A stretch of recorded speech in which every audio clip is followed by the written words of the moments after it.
আজকে আমি এটা কোথায় আসলাম?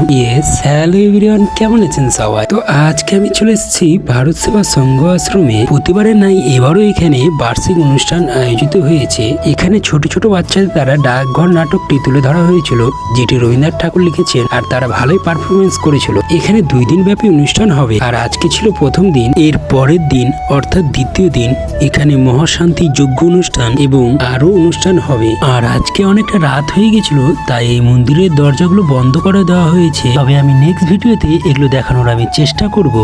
আর এটা ছিল শিবের মন্দির, আর বাইরে ছিল ঘন্টা, তাই একটু আমি ঘন্টাটা বাজিয়ে দিলাম।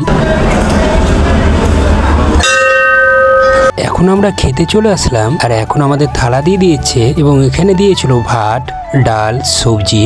আর এখন আমাদের খাওয়া সম্পূর্ণ হয়ে গেছে, আর এখানে আমরা দুইজন বসে গল্প করছিলাম। আগামীকালে এইখানেই যজ্ঞ অনুষ্ঠানটি অনুষ্ঠিত হবে এবং তারই প্রস্তুতি চলছে এখানে। বাই দ্য ওয়ে, ভিডিওটি কেমন লাগলো অবশ্যই লাইক শেয়ার কমেন্ট করে বলবে। এখন আমরা বাড়ি যাই, আর তোমরা চ্যানেলটা সাবস্ক্রাইব করে দাও নেক্সট ভিডিওর জন্য।